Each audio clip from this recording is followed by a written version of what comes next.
Revolution yaffe egenda kugulawo stage ey'okubiri tugenda ku stage 2 stage 1 yawedde naye loza kweno kati kweno stage yo tugenda kuba n'emirembe mingi nnyo wano kweno app olw'ensonga ffenna tugenda kuba twogeza olulimi lumu abawooza okwekalakaasa yes that is the next stage we tudda stage 1 nabagamba ku ground teberayo kwekalakaasa wabula ebyo ebyakolebwa before and during elections bye bituyambako okutambuza stage 1 eya revolution kubanga tubeera tulwanira mu policies okitegeera it is a fight for diplomacy era nabagamba olutalo kweno stage lulwanibwa diaspora na media eri ku ground ba contributing 20% ku stage 1 20% era 20% no badde bagicontributing nga tukola ki mu country wide tour zokaze mulabyeyo okitegeera lwaki to amplify the revolution okuwalaga nti yes we have the numbers era bena betu complainingako ekitufu fe twawangula Museveni si yawangula yeso kawachi naye mwalaba pilao muguni mu season 1 muhozi n'atambula mu nebigana muzeyi n'atambula nebigana mu season 1 na kugamba mu stage 1 the ground only contributes 20% kati ku stage 2 etulaga ground contributing 80% and the foreign policies contribute 20% ekintu kibera opposite tugenda ku stage 2 muna Uganda ogenda kumbuuza kyekitegeeza mu tugenze ku stage 2 mugenda kubiyiga then mugenda kumbuuza kyekiraga nti tubadde ku stage 1 naye mugenda kubiyiga then wali ku stage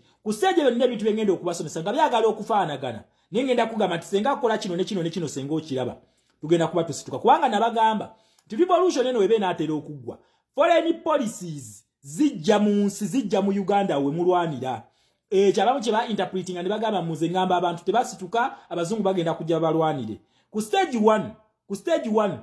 tusika foreign policies ne tuzijja gye zibadde ne tuzileta mu ggwanga we tulwanira okitegeera mu stage 1 era okusituka kuno byonna okwekalakasa kubeera mu diaspora kye nabagambanga ti revolution ya Uganda teri mu Uganda wabula ennyonyi president zaalinnya agenze kuleeta revolution mu Uganda otegerera kuki nani ekintu kyendi mu kubuuza kale just walino tugeya mbugeya kadakiika kamu 2 katukozeseko kano just mbuuza bubuuza nganza omuntu nsaba munnyambeko tugenda mugundi mu ngeri ya Daniel Arap Moi oba waliwo just kale abakulu kye batagala tugamba just kale mbuuza bubuuza according to foreign policies either ono musajja alina okukiza ekintu kye bayita democracy ne kigenda maaso ne human rights oba tumujjako na force oba kigenda kweforce nga kyo kigire kuba takyalina option either alina okukikkiriza mu mirembe oba kyo kigenda mu force nga kigibeerewo mu force kwebyo bibiri kakati waliwo summit eri mu kugenda mu maaso mu UAE summit eno kale nze just nina other side of me sinagiraba kale just mbuuza bubuuza musobola okumpabulamu atete mu nsabula omanyi abaana mwe mukokinga mangu waliwo summit eri mu kugenda mu maaso mu UAE summit eno egase ebintu bibiri 1 egase Nairobi process summit eno then wemaze 2 egase revolution ya Uganda summit eno naye ekintu kino kyonna kyegattidde ku muntu gwe bayita American negotiator oba regional peacemaker oba America gwe bateekawo ku lwensi zinemmeka ku lwa region yonna ndaba kwe kyetoololedde summit eno muna Uganda ogenda kumbuuza shama biki byoyogera manyi mwagala nnyo okusabula mbagaye mulindeeko malo okwogera point yange eno summit eri mu kugenda mu maaso egenda kumala ennaku 10 mugiraba egenda kumala ennaku 10 omukubi w'oluseke yatuuse dda kati yes tukira takyatuma naye nga takyalina maanyi ono omusajja akaddiye emyaka tegimusobozesa naye yes tukidde aliridawa ali mu ggwanga lya UAE ne munne Paul Kagame gyebali mu UAE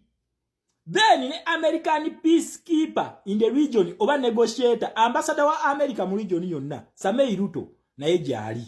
okitegeera mweno summit kakati ateera mweno gundi yennyini summit eno mu nnaku zaayo zeerina okugenda mu maaso tulabawoneka tuwa waneno wano waliwo katuwa wano nze nabagamba ebintu bino era ngeri gye tubadde eri nga tukyali mu stage 1 ya foreign policy nze sitera nnyo okutunuulira event egenda mu maaso ntera nnyo okutunula wali anyway saagala mugane nti bino nabyogedde just nze mbabuuza bubuuza nange nsaba munziremu abateesiteesi wemba nga ndi mukyamu deni mumpabule nze nabagamba ebintu ebigenda mu maaso situnuulira nnyo bivulu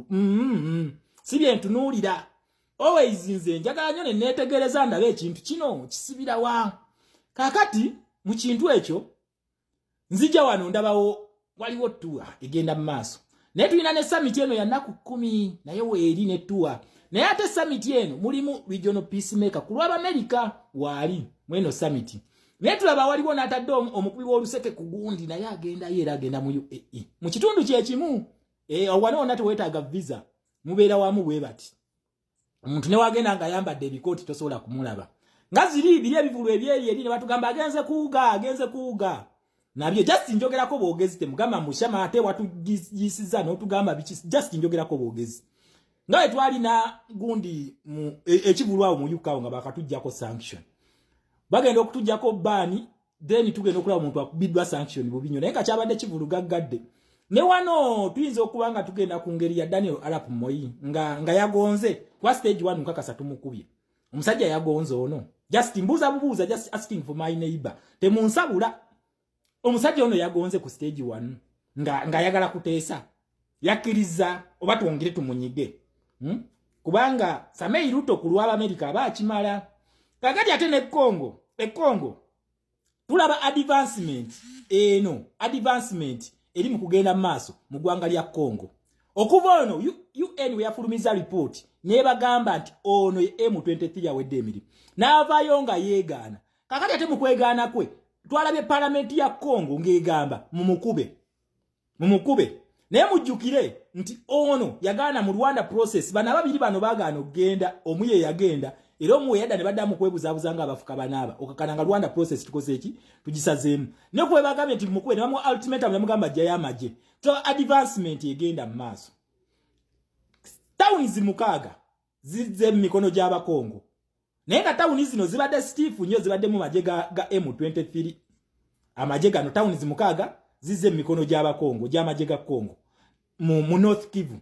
then mu South Kivu towns bbiri ziri mikono gya government era tulabawo ne ceasefire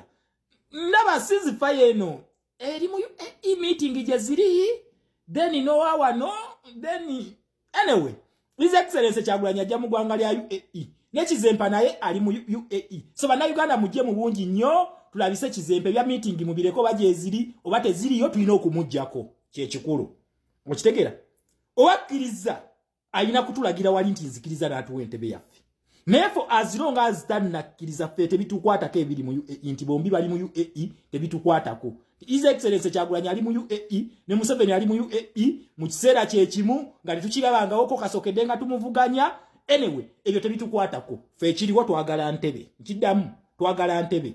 and we want justice for our foreign people tubeetaaga buli gwe basse twagala accountability tujeetaaga munnayuganda kugamba revolution egenda ku stage 2 stage 1 tukubye mu 7 ne tumuleka bulere nabagambye ngenda kubasomesa ebintu bino bigira bitya this is just the introduction